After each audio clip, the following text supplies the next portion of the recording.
I'm Adam Silvey. I am an Army veteran and I am a college student here at PC. I'm also the VSO's president currently. I joined the Army right out of high school, 91, military police in the Army. Deployed several different places, Kuwait, Panama, a few places. I was stationed in Germany for a year. My base for the rest of my tour was Fort Hood, Texas. I've had a lot of different jobs since then. I've started college multiple times. Never really been able to continue on. Life, job, family. It's like, oh, I got to drop this class. Oh, I got to drop this class. And now I'm not taking any classes because I'm working full time or opening and closing, that type of thing. The first time I came to Porterville College was right about 1990. And I took theater courses, but they didn't have any type of real veterans resources. There was like one person in the office that you went to, and they, dealt with your DD 214 and made sure you were taking the classes you're supposed to be taking and that kind of stuff. We finally moved back here from Washington a couple years ago, and I told my family, to my wife, I really want to try and go back to school. So I did. Last semester, enrolled again at PC, and I get a message from the girls, Rachel, saying, oh, I noticed that you're a veteran. Would you like to come in and talk to me? So I came, and she gave me a tour of the VSO and talked about the different resources and everything, and then walked around and showed me the memorial for the vets, and I was just in awe.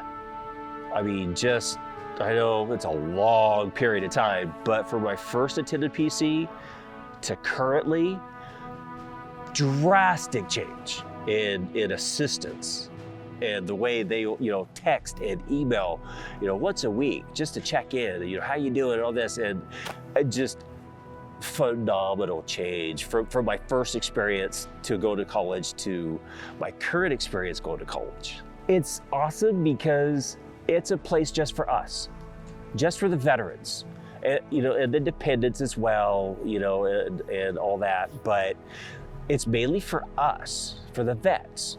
We can go in, there's a big screen TV, there's a couch and a table, there's a little 3-computer lab, there's a fridge, and the girls always have it stocked with, bottles of water, sometimes sodas, but there's, Hot Pockets and all kinds of, and fruit. Just come by, grab a granola bar, head to your next class. Or we can just go in there and chill for an hour between classes and not do anything. Put on a movie, just relax. And if there's anything going on that we need help with, like, oh, I couldn't get this book for my class, Rachel's the first one that says, what book do you need? Oh, well, we can get that for you over here. And then, the next morning you walk in and Rachel's like, oh, here's that book you needed. Just sign this right here and it's yours for the semester. I didn't have that before. I didn't have the resources where, oh, shoot, I lost this. Oh, well, you need a pen? Here's a package of them. Well, okay. Thanks.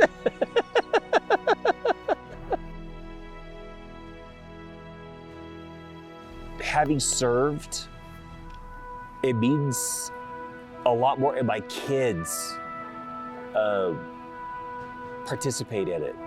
I was actually on last year's Veterans Day float.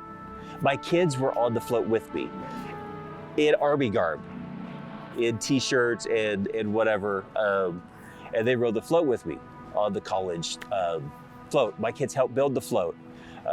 They've participated in the, the cleanup lands days that they had last year. I took my kids, and of course, the vets that were there, who become my friends, they comment about, oh, hey, for our next project, are you bringing your football team with you? Your basketball team with you? it's hard to participate in Veterans Day,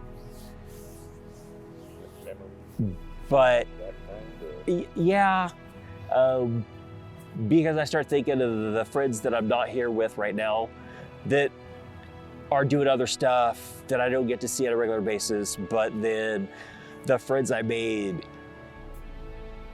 while I was in, that I had a couple that didn't make it back with us, and one of them actually left us while we were at Fort Hood. Yeah, and it was regular road duty. We were doing regular police work, and he went on a call, and he didn't come back from that call. And it wasn't a serious enough call to call for backup. It was just a routine little traffic stop. And that's why we try and keep in our mind that nothing's routine. Anything can happen. So Veterans Day weighs heavy on both ends. I think I'm a veteran.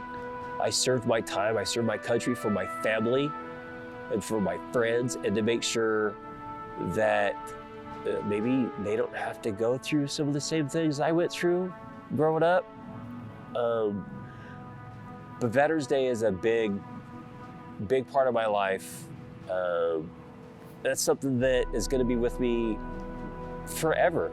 I'm a vet, I serve this country, and I'm going to do everything possible to make sure I look out for other veterans, whether I know them or not. If I find out you're a veteran, what can I do for you? What can I do to help you? That's what I'm here for. I look out for my family, I look out for my kids, and I'm here for the vets. I'm here for anybody, but veterans are my #1 resource.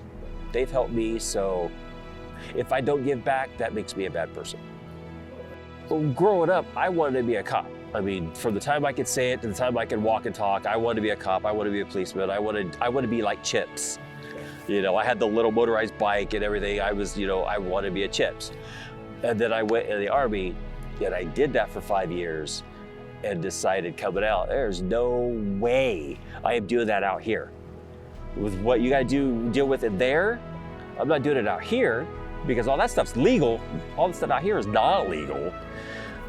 No, so I kind of still stayed in that career path. I've got 25 years of security and law enforcement experience, but I've also got about 10 years or so of working with kids. So it's kind of a hard path to choose, but I've always kind of wanted to be a teacher too, so why not take the best of both worlds and try and get my counseling BA to work with vets? I'm a semester and a half away from graduating finally with my associates. So I might be able to continue on and get my bachelor's degree so I can help those guys. If there wasn't the resources for me, I want to be that resource for them. For these kids that are coming out. I have made contact with a new vet in one of our last Zoom sessions, and I gave him I shot him just a quick bit of information, and he messaged me back, "Oh my God, Adam, thank you so much. That's so helpful. Well, I'm here for you, bud. That's why I'm here. Get back to me if you need anything. I'm here for you." And that's what we're supposed to be here for, us senior vets, I guess, if you want to put it that way. We've been around the block a few times. We're here to help out these 19, 20, 21-year-old kids that are coming in. If we don't pass on the hardships that we went through going to school the first time, then they're going to go through the same thing, and that's not what we want for them. We want that to be an easy transition where it's smooth sailing and they know, hey, I've got somebody I can go talk to if I need a hand.